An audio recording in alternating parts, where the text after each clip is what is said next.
ആരാ ഈ ജമാഅത്തെ ഇസ്ലാമി? വളരെ ലളിതമായിട്ട് പറയാന്നേ, ബംഗ്ലാദേശിൽ നടക്കുന്ന ഹിന്ദു കൂട്ടക്കുരുതിക്ക് നേതൃത്വം നൽകുന്ന കലാപകാരികൾ, മുസ്ലിം മതവർഗീയവാദികൾ, അവർ തന്നെയാണ് ജമാഅത്തെ ഇസ്ലാമി. ഈ ജമാഅത്തെ ഇസ്ലാമി ഇന്ന് രാവിലെ ഒരു വാർത്ത പ്രസിദ്ധീകരിച്ചിട്ടുണ്ടായിരുന്നു, അല്ലെങ്കിൽ ഒരു പ്രസ്താവന പുറപ്പെടുവിച്ചിട്ടുണ്ടായിരുന്നു. എന്തെന്നറിയാമോ?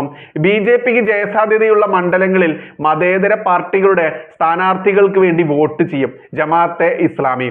മതമാണ് നിനക്കൊക്കെ വലുത്, നിങ്ങളുടെ ഐഡന്റിറ്റി ഞങ്ങളുടെ ഐഡന്റിറ്റി മതമാണ് എന്ന് പറഞ്ഞ ഷാജി, മുസ്ലിം ലീഗിലെ ഷാജിയെ കണ്ടത്. മുസ്ലിം ലീഗ് എന്ന് വെറും മുസ്ലിം ലീഗ് എന്ന് പറയാൻ പറ്റില്ല, മതേതര മുസ്ലിം ലീഗിന്റെ ഷാജി എന്ന് പറയുന്ന നേതാവിന്റെ പ്രസംഗം നമ്മൾ കേട്ടതാണ്. എന്നാൽ അതിനേക്കാൾ ഒരു പടി കൂടിയ, അതല്ലെങ്കിൽ വർഗീയ തീവ്ര വിഷമായിട്ടുള്ള ജമാഅത്തെ ഇസ്ലാമി, ബംഗ്ലാദേശിൽ ഹിന്ദുക്കളെ കൂട്ടക്കുരുതി നടത്തുന്ന ബംഗ്ലാദേശിന്റെ ജമാഅത്തെ ഇസ്ലാമി, അതിനോട് ചേർന്ന് നിൽക്കുന്ന ഈ ജമാഅത്തെ ഇസ്ലാമി, ആ ജമാഅത്തെ ഇസ്ലാമി പറയാണ് BJPക്ക് ജയസാധ്യതയുള്ള മണ്ഡലങ്ങളിൽ മതേതര പാർട്ടികളുടെ സ്ഥാനാർത്ഥികൾക്ക് വോട്ട് ചെയ്യും. അതായത് ഇടതുപക്ഷത്തിനും വലതുപക്ഷത്തിനും ഞങ്ങൾ വോട്ട് ചെയ്യും, ഞങ്ങൾ തീവ്രവാദികൾ വോട്ട് ചെയ്യും, ഹിന്ദുക്കൾക്കെതിരെ ഹിന്ദുക്കളെ കൂട്ടക്കുരുതി നടത്തുന്ന ഞങ്ങൾ വോട്ട് ചെയ്യും. അപ്പോൾ ഹിന്ദുക്കളെ, ക്രിസ്ത്യൻസെ, നിങ്ങൾ വോട്ട് ചെയ്യാൻ പോകുന്ന കമ്മ്യൂണിസ്റ്റ് പാർട്ടിയും കോൺഗ്രസ് പാർട്ടിയും ഉണ്ടല്ലോ, അവരുടെ കൂടെയാണ് ഈ തീവ്രവാദി സംഘടന ജമാഅത്തെ ഇസ്ലാമി എന്ന് പറയുന്ന ബംഗ്ലാദേശിലെ ഹിന്ദു കൂട്ടക്കുരുതി നടത്തുന്ന, അവിടെ ക്രിസ്ത്യാനികൾ ഉണ്ടെങ്കിൽ അവരെയും കൂട്ടക്കുരുതി നടത്തുന്ന ഈ ജമാഅത്തെ ഇസ്ലാമിയുടെ വോട്ടും കൊണ്ട് വിജയിച്ചിട്ടാണ് ഇനി ഭരിക്കാൻ പോകുന്ന ഇടതുപക്ഷമായാലും വലതുപക്ഷമായാലും അവർ നമ്മളെ ഭരിക്കാൻ പോകുന്നത്. അതുകൊണ്ട് വോട്ട് കുത്താൻ പോകുമ്പോൾ ചിന്തിക്കുക, 100 വട്ടം ചിന്തിക്കുക. നീയൊക്കെ ഈ ചങ്ങാതിമാർക്ക് ഇനി വോട്ട് കുത്തണോ, അതോ രാജ്യത്തിന്റെ വികസനത്തിന് വേണ്ടി ലോകത്തിന്റെ 1-ാം നമ്പറായിക്കൊണ്ടിരിക്കുന്ന ഭാരതത്തിനൊപ്പം നമ്മുടെ കേരളവും വളരണമെന്ന ചിന്ത വേണോ എന്നുള്ളത് ഓരോ വട്ടവും ചിന്തിക്കുക. അതുകൊണ്ട് തന്നെയാണ് ഇസ്ലാമിക ജിഹാദികൾ, ജമാഅത്തെ ഇസ്ലാമി അടക്കമുള്ള ഈ തീവ്രവാദികൾ കേരളം വളഞ്ഞിരിക്കുന്നു, കേരളത്തെ കൈപ്പിടിയിൽ ഒതുക്കിയിരിക്കുന്നു എന്ന് പറഞ്ഞാൽ ഒരിക്കലും കുറ്റപ്പെടുത്താനാവില്ല. ആ രീതിയിലേക്ക് തന്നെ കേരളത്തെ എത്തിച്ച, ഇടതും വലതും മാറി മാറി ഭരിച്ചിട്ടുള്ള ഈ നാടിന് ഇനി ഒരേ ഒരു രക്ഷ മാത്രമേ ഉള്ളൂ. അത് മാറാത്തത് മാറും, വികസനമാണ്, വികസിത കേരളമാണ് ഞങ്ങളുടെ ലക്ഷ്യമെന്ന് മുന്നോട്ട് വെച്ചിട്ടുള്ള BJPയുടെ കൈകളിൽ ഈ കേരളത്തിന്റെ ഭരണം എന്നിനി വരുമോ അന്ന് മാത്രമേ ഈ നാട് രക്ഷപ്പെടുകയുള്ളൂ എന്നുള്ളത് മതേതരനാണ് ഞാൻ എന്നും പറഞ്ഞ് നടക്കുന്ന ഓരോ കാഫിറിൽപ്പെട്ട ക്രിസ്ത്യാനിയും ഓരോ കാഫിറിൽപ്പെട്ട ഹിന്ദുവെ മനസ്സിലാക്കിക്കോ. ഹിന്ദു സഖാവായാലും കുഴപ്പമില്ല, ഹിന്ദു കോൺഗ്രസ് ആയാലും തിരക്കില്ല, പിന്നെയോ കോൺഗ്രസ്സുകാരനായിട്ടുള്ള ക്രിസ്ത്യാനിയും തിരക്കിടില്ല, ക്രിസ്ത്യാനി ആയിട്ടുള്ള സഖാവും തിരക്കിടില്ല.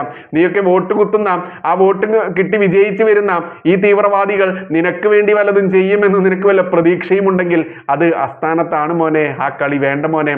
ഇനിയും BJPയെ വർഗീയതയുടെ പേര് പറഞ്ഞുകൊണ്ടും തീവ്രവാദത്തിന്റെ പേര് പറഞ്ഞുകൊണ്ടും ഹിന്ദുത്വത്തിന്റെ പേര് പറഞ്ഞുകൊണ്ടും ഇല്ലാത്ത പച്ചനുണകൾ പടച്ചിറക്കി മാധ്യമങ്ങൾ പടച്ചുവിടുമ്പോൾ അതിനനുസരിച്ച് താളം തുള്ളാൻ നിൽക്കുന്ന ഇവിടുത്തെ ഹിന്ദുവും ക്രിസ്ത്യാനിയും മനസ്സിലാക്കിക്കോ, നീ വോട്ട് കുത്താൻ പോകുന്ന ഇടതിനും വലതിനും ഇവിടുത്തെ തീവ്രവാദി സംഘടനകൾ പൂർണ്ണമായിട്ടും പിന്തുണയുണ്ട്. എന്തിനു വേണ്ടിയിട്ടാ പിന്തുണ കൊടുക്കുന്നത്? BJP എന്ന് പറയുന്ന രാജ്യം ഭരിക്കുന്ന പാർട്ടി, ലോകം ആദരിക്കുന്ന പ്രധാനമന്ത്രിയുടെ പാർട്ടി, എന്തിനേറെ ഇവിടെ ഹിന്ദുക്കൾ ഇന്നും ഭൂരിപക്ഷമായിട്ട് ഉള്ളത് കൊണ്ട് മാത്രം മതേതര ഭാരതമായിട്ട് നിലകൊള്ളുന്നു. അതിനെ കാക്കാൻ RSS എന്ന് പറയുന്ന ഒരു സംഘടന, എൻ്റെ മാതൃസംഘടന ഇവിടെ ഉള്ളത് കൊണ്ട്, അതുകൊണ്ട് ഇതിനെയൊക്കെ മറിച്ചിടാൻ വേണ്ടി, തോൽപ്പിക്കാൻ വേണ്ടിയാണ് ഈ ജിഹാദികൾ, ഈ കൊടും തീവ്രവാദികൾ ഇടതിനും വലതിനും കൂട്ടുപിടിക്കുന്നത്. അതുകൊണ്ട് BJPയെ തോൽപ്പിച്ചു കഴിഞ്ഞാൽ തോൽക്കുന്നത് ഹിന്ദുവേ ക്രിസ്ത്യാനി നീ തന്നെയാണ്. നീ അവിടെ സഖാവായി കോൺഗ്രസ്സുകാരനായിക്കോ, പക്ഷേ നീ തോൽക്കുന്നത് ഈ BJP അല്ല തോൽക്കുന്നത്. പ്രത്യേകിച്ച് കേരളത്തിൽ ഇവിടെ തോൽക്കുന്നത് BJP അല്ല, ഇവിടുത്തെ ഹിന്ദുക്കളും ക്രിസ്ത്യാനികളുമാണ് എന്ന് നിങ്ങൾക്ക് ബോധം വരുന്നോ അന്നേ ഈ നാട് രക്ഷപ്പെടുകയുള്ളൂ. നോക്കൂ, VD സതീശൻ എന്ന് പറയുന്ന കോൺഗ്രസ് നേതാവിന്റെ ഒരു ഇരട്ടത്താപ്പ് കഴിഞ്ഞ മണിക്കൂറിൽ നമ്മുടെ RV ബാബു സാർ, ഹിന്ദു ഐക്യവേദിയുടെ സംസ്ഥാന പ്രസിഡന്റ്, പച്ചയ്ക്ക് വെളിപ്പെടുത്തിയിട്ടുണ്ട്. ഇത്തരത്തിലുള്ള കാര്യങ്ങൾ വെളിപ്പെടുത്തി കഴിഞ്ഞാലും മാധ്യമങ്ങളൊന്നും ഇത് റിപ്പോർട്ട് ചെയ്യില്ല. കാര്യം എന്തെന്നറിയാമോ? VD സതീശൻ പാലാരിവട്ടത്ത് നടന്ന ക്രൈസ്തവ മത മേലധ്യക്ഷന്മാരുടെ സിനഡിൽ പങ്കെടുത്തതായി വാർത്ത വരുന്നു. അത്യന്തം രഹസ്യമായിട്ടായിരുന്നു വരവും പോക്കും. സിനഡിൽ സാധാരണയായി പുറത്തുനിന്ന് ആരെയും അനുവദിക്കാറില്ല. എന്നാൽ സതീശന് അനുവാദം കിട്ടിയത്രേ. ജമാഅത്തെ ഇസ്ലാമി മുതലുള്ള എല്ലാ മുസ്ലിം വർഗീയ തീവ്രവാദ സംഘടനകളുമായും സഖ്യമായും ഉണ്ടാക്കിയ കോൺഗ്രസ് നേതൃത്വം ഇപ്പോൾ ക്രൈസ്തവ മത നേതൃത്വത്തെ രഹസ്യമായി കണ്ടതിലൂടെ അത് അടുത്ത തിരഞ്ഞെടുപ്പിൽ കോൺഗ്രസ് ഉണ്ടാക്കാൻ പോകുന്ന മതവർഗീയ കൂട്ടുകെട്ടിന്റെ സൂചന നൽകുന്നു. ഹിന്ദു സമൂഹത്തെ ഈ രണ്ട് മുന്നണികളും അവഗണിക്കുന്നത് സംഘടിത മതന്യൂനപക്ഷ വിഭാഗത്തിന്റെ ബലത്തിലാണ്. നോക്കൂ, ഇവിടെയാണ് ഹിന്ദുക്കളുടെ വോട്ടിന് ഒരു നിലയും വിലയും ഇല്ല, അത് ഞങ്ങൾക്ക് എക്കാലവും കിട്ടുന്ന ഒന്ന് തന്നെയാണെന്ന് ഇവിടുത്തെ കമ്മ്യൂണിസ്റ്റുകാരും കോൺഗ്രസ്സുകാരും എന്നോ വിധി എഴുതിയത്. അത് നമ്മൾ മനസ്സിലാക്കേണ്ടതുണ്ട്. നമ്മുടെ ഇവിടുത്തെ ഹിന്ദുവിന്റെ വോട്ടിന് വിലയുണ്ടാവണമെന്നുണ്ടെങ്കിൽ നമ്മൾ എന്നും ഇവന്റെയൊക്കെ അച്ചിവീട്ടിലെ പൊറുതി പോലെ അവർക്ക് എന്നും എടുക്കാവുന്ന വോട്ടായി മാറരുത്. ഇവിടെ എന്ന് വോട്ട് ബാങ്ക് ഉണ്ടോ, എന്ന് ശക്തി ഉണ്ടോ, അന്ന് മാത്രമേ ഹിന്ദു നിനക്ക് ശക്തി ഉണ്ടാവുകയുള്ളൂ എന്നത് ഉച്ചത്തിൽ പറയേണ്ടതുണ്ട്. അതുകൊണ്ടാണ് ഇവിടെ VD സതീശനായാലും പിണറായി വിജയനായാലും ഹിന്ദുക്കളെ വന്ന് കാണാത്തത്. കാരണം ഹിന്ദുവിന്റെ വോട്ട് എക്കാലവും ഞങ്ങൾക്കാണെന്ന് പറയുന്ന അഹങ്കാരമുണ്ടല്ലോ, ആ അഹങ്കാരം തീർക്കാൻ എന്നാണോ ഹിന്ദു ഇവിടെ ഇറങ്ങുന്നത് അന്ന് മാത്രമേ ഹിന്ദുവിന് ഇവിടെ ഒരു നിലയും വിലയും ഈ കേരളത്തിൽ ഉണ്ടാവുകയുള്ളൂ, ഈ നാട്ടിൽ വിലയുണ്ടാവുകയുള്ളൂ. നിന്റെ അവകാശങ്ങൾക്കും ആവശ്യങ്ങൾക്കും എന്തെങ്കിലും ഒരു പരിഗണന കിട്ടണമെന്നുണ്ടെങ്കിൽ ഇതുപോലെ നീയും വോട്ട് ബാങ്കായി മാറേണ്ടതുണ്ട്. അല്ലെങ്കിൽ ന്യൂനപക്ഷം നക്കിത്തിന്നതിന്റെ ബാക്കി വല്ലതും എച്ചിലുണ്ടെങ്കിൽ അത് മാത്രം തിന്നുന്ന വെറുമൊരു എച്ചിൽ തീനിയായി ഈ ഭാരതത്തിലെ അതല്ലെങ്കിൽ പ്രത്യേകിച്ച് ഈ കേരളത്തിലെ ഹിന്ദുക്കൾ മാറുന്നുണ്ടെങ്കിൽ അതിന് കുറ്റം ഹിന്ദുവിന് മാത്രമാണ്, ക്രിസ്ത്യാനിക്ക് മാത്രമാണ്. ക്രിസ്ത്യാനി അവന്റെ ലേബലിൽ അവൻ നിന്നുകൊണ്ട് ന്യൂനപക്ഷം എന്ന ലേബലിൽ അവൻ അത് അടിച്ചെടുക്കും, അവന്റെ അവകാശങ്ങൾ. അവിടെയും ഹിന്ദു ഭൂരിപക്ഷം വരുന്ന ജനവിഭാഗം ഇവിടെ എന്നും അവശരായിക്കൊണ്ടും ₹1 നക്കാപ്പിച്ചയ്ക്ക് വിലയില്ലാതെ, നക്കാപ്പിച്ചയില്ലാതെ, തിന്നാൻ പോലും ഇല്ലാതെ, ഉടുക്കാൻ പോലും ഇല്ലാതെ, പഠിക്കാൻ പോലും ഇല്ലാതെ വലയുന്ന കാഴ്ച ഇനിയും നീ അനുഭവിക്കേണ്ടി വരും ഹിന്ദു. ന്യൂനപക്ഷം എന്നുള്ള വോട്ട് ബാങ്ക് സിസ്റ്റം ഇവിടെ ക്രിസ്ത്യൻസും മുസ്ലിമും കൃത്യമായി പയറ്റുമ്പോൾ അത് പയറ്റാൻ യാതൊരു നിർവാഹവും ഇല്ലാതെ തെണ്ടി കുത്തുപാളയെടുത്ത് നടക്കുന്ന ഹിന്ദുവിനോട് ഈ ഭാഷയിലല്ലാതെ കൂടുതലൊന്നും പറയാനില്ല. നോക്കൂ, ജിഹാദികൾക്ക് വേണ്ടി വേറെ ഒരു ചങ്ങാതി കൂടി ഇറങ്ങിയിട്ടുണ്ട് കേട്ടോ. നമ്മുടെ VT ബൽറാം എന്ന് പറയുന്ന ഒരു കോൺഗ്രസ് നേതാവില്ലേ, അയാളും ഇറങ്ങിയിട്ടുണ്ട്.